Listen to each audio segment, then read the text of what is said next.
Hey YouTube, I am coming to you today with a video that I really feel will be helpful to a lot of relationships, a lot of people. It's about the book, The 5 Love Languages. If you've ever read it, you know what I'm talking about. If not, I will explain briefly. But let me tell you my experience with the book. It was about maybe 6 years ago, the first and the last time that I read the book, but it's always stayed with me. Every time I read something, I always internalize it and I learn from it. And that was a resource that helped me out a lot in my marriage. So I want to just kind of put the information that was in the book, I want to put it to work. I want to show you how to work it so that you can have better relationships. So this book, The 5 Love Languages, is by Gary Chapman. I will put a link below to his website where you can purchase his books and look at the different books that he's written. He's written books, The 5 Love Languages, for married couples, for relationships, for teenagers, for the workplace, for school, for military, for everybody. And he even has a book like Things I Wish I Knew Before I Got Married. I think that's the title of it.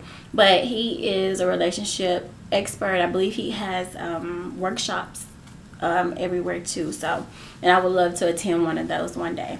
But anyway, like I said, I read the book about 6 years ago, and I still have the information in me.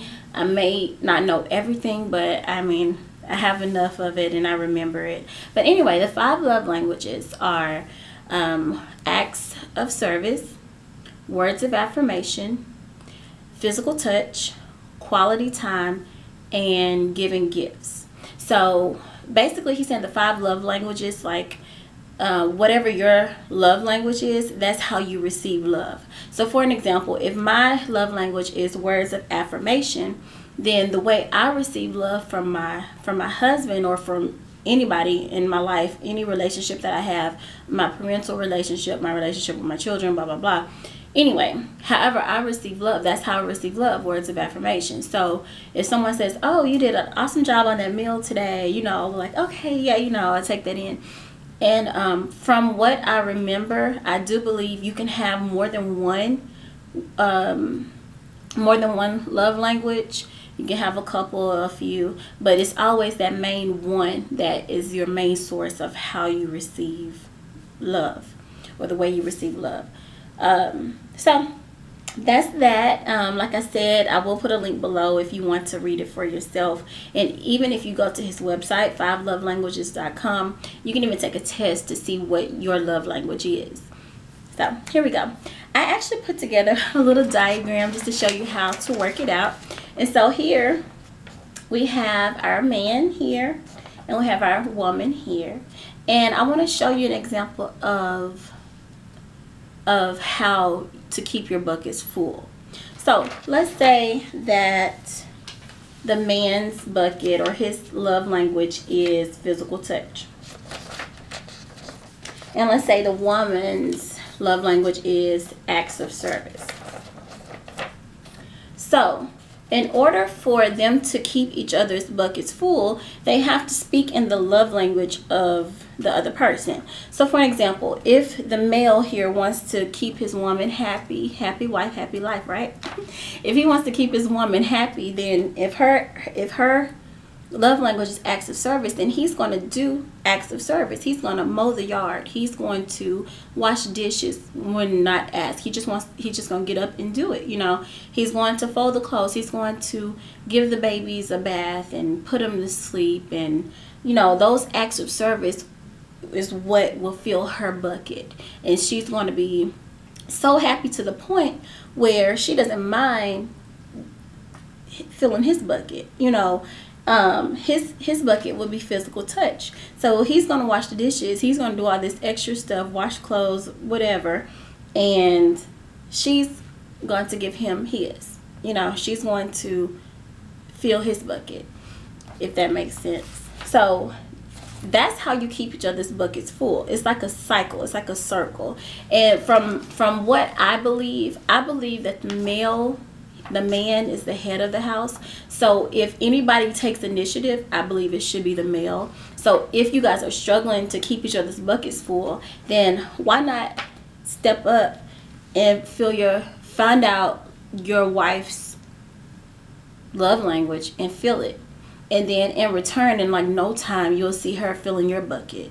So I believe it's a give and take. It's not an always, I need this, I need this, you fill my bucket, I don't do anything for you. I feel like when somebody's bucket is being full, they're going to automatically fill your bucket. They're going to automatically speak your love language. But anyway, I always feel that we should be learners of each other. Just like you go to school for something, you go to university, you go to college for something, for a degree, you should get a Ph.D. in your spouse. You should learn your spouse. You should, by the end of whatever, you should have your doctorate, your Ph.D. in the person that you're with. Because if you're not speaking each other's love language, then you're in remedial course. It's like your relationship is going to struggle. So let's look at empty buckets. Let's keep his at physical touch. Don't know why. We'll just keep his at physical touch, and we'll take her acts of service off. And let's say now this is a different couple, and just say hers is now words of affirmation. So just say this one here, maybe he is mowing the yard, maybe he is giving the children a bath, maybe he is washing the dishes and doing those acts of service. But if the partner's love language is not acts of service, you're not speaking love to them. You're just doing what you think would be love, and of course it should be appreciated. Not saying that, but it should be appreciated. But you're not speaking her love language if that's all you're doing. So just say you're mowing the yard, you're doing everything you think a man should do, but hers is words of affirmation. You never tell her she's beautiful. You never say I love you, or you think that, oh, I said I love you last week, shouldn't that be enough? Or I love you, baby, you're beautiful.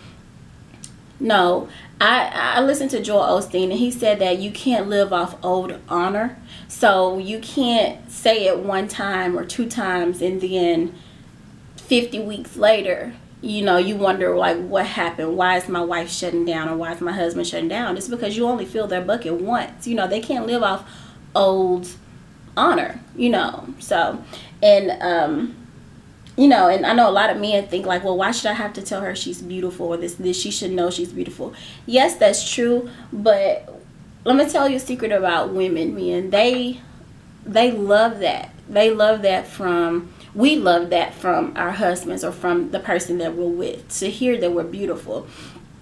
If you don't do it, somebody else will tell her. Of course, somebody is telling her she's beautiful, but she wants to hear it from you, the main person.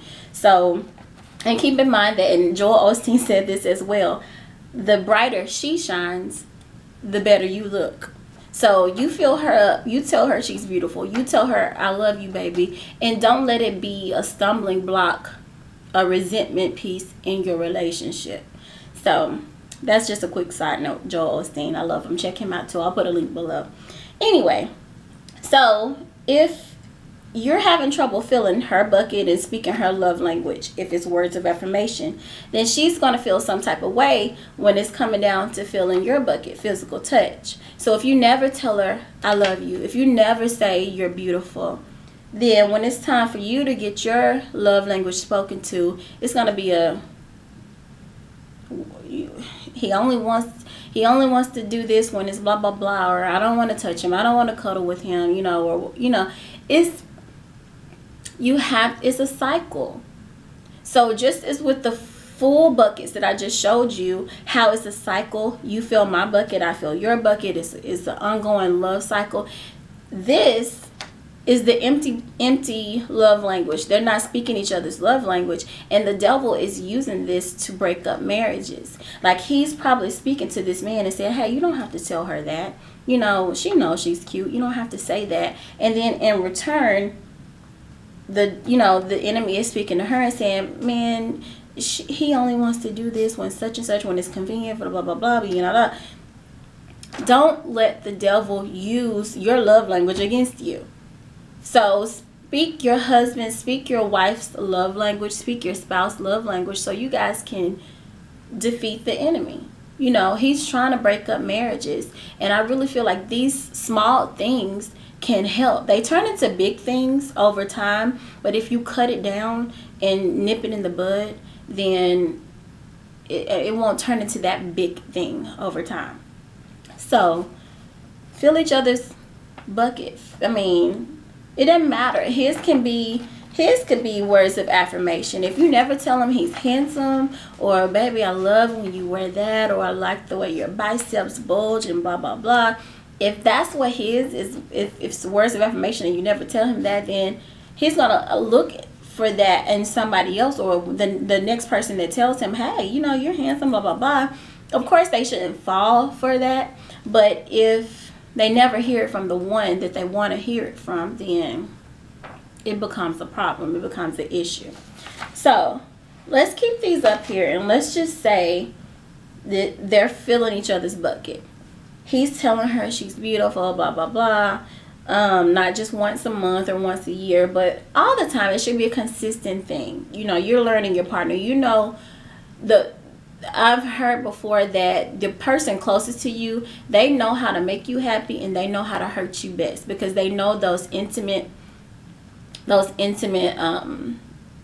points and those intimate things that can either make you feel good or that can hurt you really really bad.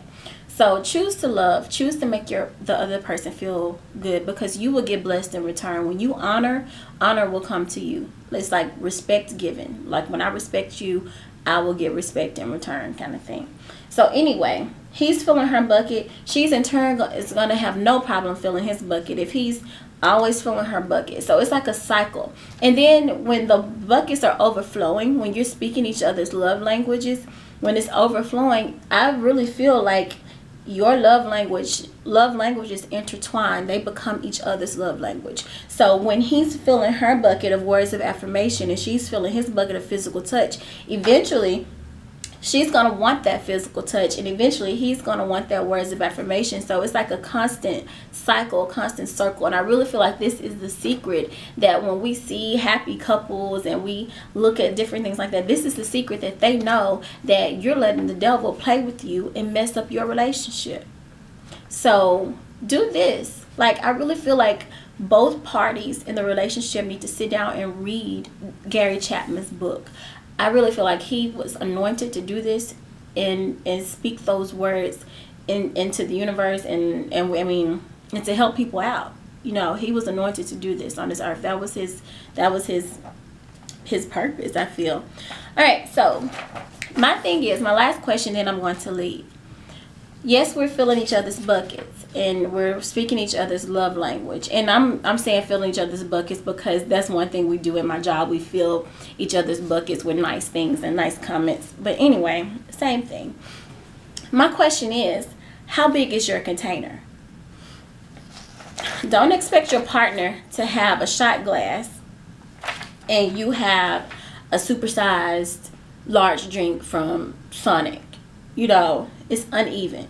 So if you expect your partner to have a shot glass and you have a super large cup, and you just fill that bucket once or twice a year, and you think you've done your job, you think you're somebody big because, oh yeah, I told her I loved her in January. You know, you're expecting your partner to have a shot glass, and you want them to always do stuff for you. You want them to constantly fill your bucket, to speak your love language. That's not fair. So if you have a Route 44 cup, if you have a large cup, then you need to fill your partner's cup, a large cup as well. It's fair. And I really feel like that's another problem that comes in when we're not fair with each other. We're expecting our partner to feel this way, like, oh, I said this time. If that works for you, then that works for you, but that may not work for that person. We're different, yet we're the same, but we're different. So guys, pray about it, read the book. I really feel like it will help you, and stop letting the devil mess up your good thing. Because when you find a wife, men, when you find a wife, you find a good thing.